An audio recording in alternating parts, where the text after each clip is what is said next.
Welcome back to the Deep Dive. Today, well, we're looking at what you might call a masterclass in crisis management. We're diving deep into the source material surrounding the separation of Nicole Kidman and Keith Urban. It's a separation where the private logistics were almost surgical, really precise. Incredibly controlled. But the public story that was designed to be instantly heroic. So, our mission today is to unpack how that kind of emotional narrative gets built and how it often rests on, believe it or not, a single, perfectly timed quote. And that quote, it actually belongs to Sandra Bullock.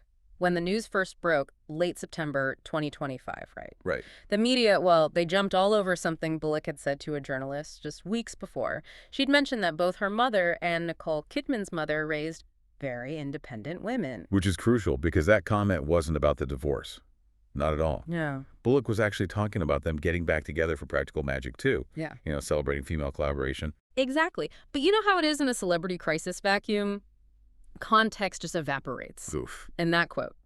It instantly morphed into Nicole Kidman's personal mantra. It became this, accidental manifesto of her independence amid the divorce proceedings. It completely framed the situation, not as a relationship breaking down, but as a kind of triumph.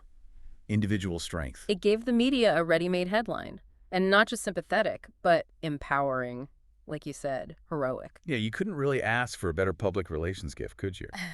Okay, let's unpack this because the sources we've looked at, they lay out this really fascinating contrast. What the public was told versus the quiet, controlled reality behind the scenes. The dual timeline, that's what we're calling it. Private fracture versus legal fiction. So what's really striking here is that deliberate gap between perception and the facts on the ground. Yeah, the sources detail the uncoupling as a slow, quiet fracture. It was totally shielded from public view for quite some time. Right. They mentioned Urban reportedly getting a separate place in Nashville way back in, early summer 2025. Early summer. So they'd essentially been living separate lives for months, functionally separate. But publicly, the facade of unity was rock solid. Their last public appearance together was June 20th. And just days after that, Kidman posts this loving tribute on social media for their 19th wedding anniversary. Wow. So actively maintaining that image, keeping up appearances, even as the foundation was clearly gone. It shows an incredible level of discipline, really, or maybe control. Yeah. Then came the official break, the coordinated cutoff. TMZ broke the story September 29th, 2025. And boom. The very next day, September 30th, Kidman files for divorce in Tennessee, cites irreconcilable differences, standard stuff there. Okay, but this is where the paperwork, the legal side, tells a really interesting story. Legally, Kidman listed the date of separation as September 30th. The exact day she filed. Which flatly contradicts the reports, the leaks, that they'd been apart since the summer. How unusual is that? I mean, what does that legal fiction actually achieve? Ah, that's the key. It seems like a really sophisticated, dual-pronged strategy. Legally, listing September 30th creates a clean, unambiguous financial cutoff point. For dividing assets, right? Exactly. It simplifies the whole transaction enormously, makes it neat. But the story that they had actually been separate since the summer that did the emotional heavy lifting, that leak allowed the public narrative to be one of, a marriage slowly, sadly dissolving over time. And that generates sympathy. So financial simplicity through legal precision and emotional complexity, sympathy through those calculated media leaks. Perfectly put. They got both. Wow, that is calculated. Okay, so once that filing hits, this narrative vacuum opens up, right? And it instantly becomes this battlefield of anonymous leaks, the war of whispers. Absolutely. Sources immediately started feeding different, sometimes conflicting storylines to media outlets, everyone trying to seize control of the public narrative. And we saw narrative A emerge pretty quickly, the classic sympathetic wife trope. Sources positioned Kidman as, devastated, the devoted spouse who fought hard to save the marriage. There were reports saying the split was unequivocally Urban's decision. She was described as blindsided. That word came up a lot. Yeah, blindsided, which generates immediate empathy, right? Hang on. If the main goal, the one amplified by that Bullock quote, was to frame Kidman as this strong, independent icon, why allow that blindsided wife story to even circulate? Doesn't that kind of undermine the strength narrative? That's a really good question, and I think it actually shows how sophisticated the strategy might have been. The blindsided story maybe secured that initial wave of public compassion. You need sympathy first, perhaps. Okay. But then, almost immediately, the counter-narrative, narrative B, shifted the focus entirely. And this was the story about the discontented husband and the Babygirl effect. Ah, yes, the Babygirl controversy. Suddenly, the focus shifts onto Urban's alleged discomfort with Kidman's professional choices, specifically that erotic thriller, Babygirl. Right. Sources started claiming Urban strongly disliked the film, that he was supposedly tired of her comments about being so turned on by her co-stars during press for it. And they even brought up that anecdote, remember, about him supposedly hanging up during an Australian radio interview when they asked about her, quote, steamy roles. Yeah, they circulated that story widely. And that's the part we really have to flag as, well, toxic. This whole Babygirl effect storyline essentially weaponizes Kidman's artistic freedom.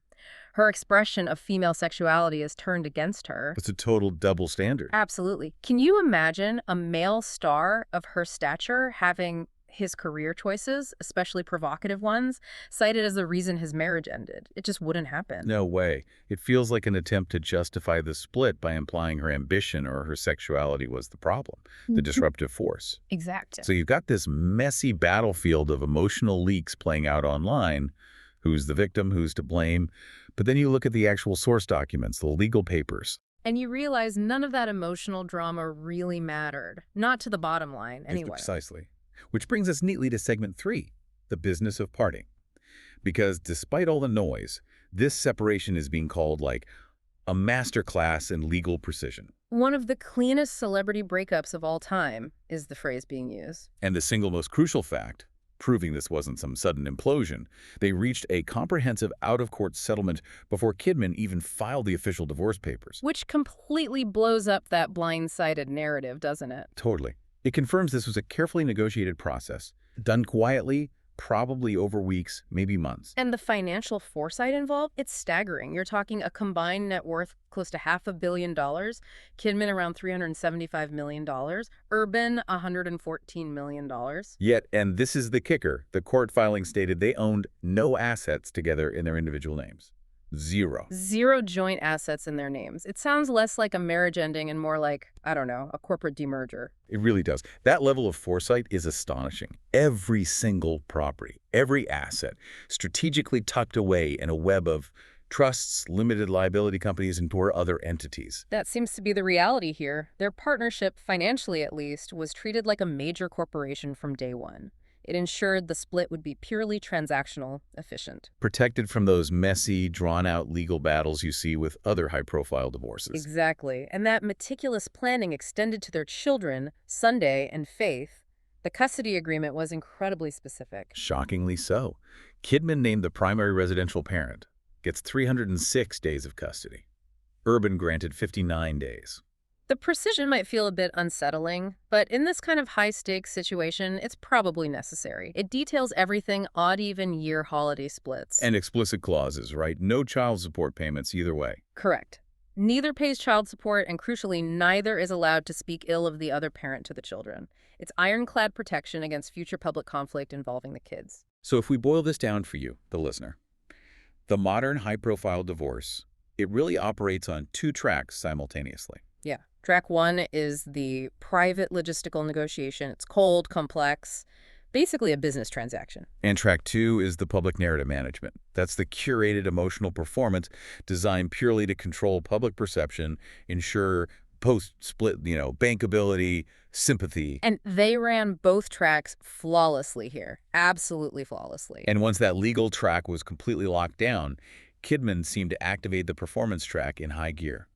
We're calling it Defiant Glamour. She definitely did not retreat. She commanded the spotlight. Just days after filing, she's out there, attends the amfAR charity auction in Dallas, a very public, very high-profile event, showing immediate poise. Then came the bigger statement, attending the Chanel show at Paris Fashion Week.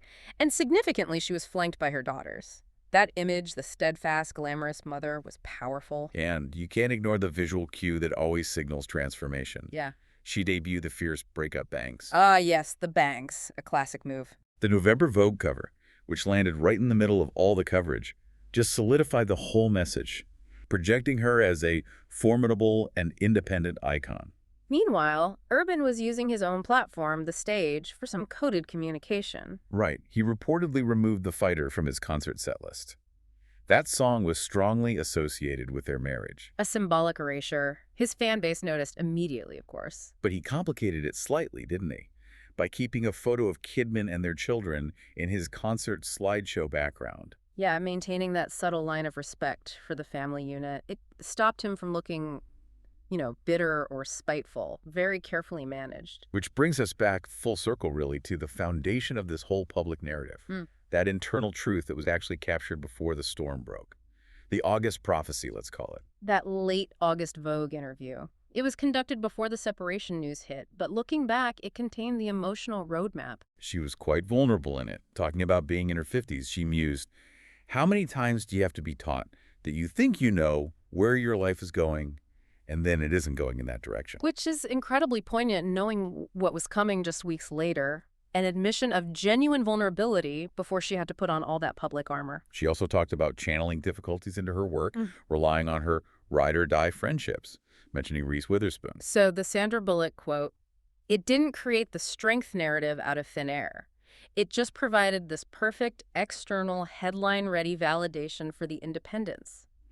Kidman was clearly already living and processing internally. It was the perfect unplanned PR weapon. It landed exactly when needed. Exactly. So what we've really uncovered for you in this deep dive is that this separation was legally pristine, financially locked down tight, and emotionally curated for maximum aspirational impact. Yeah, the narrative of unassailable independence, the one crystallized by Sandra Bullock's accidental comment, it just proved way more powerful and more sticky than any of those messier leaks about being blindsided or the whole Babygirl drama. This whole saga really reveals that for these incredibly high-profile figures, the actual crisis, the relationship failing, is often less important than the narrative that successfully takes hold afterwards. Absolutely.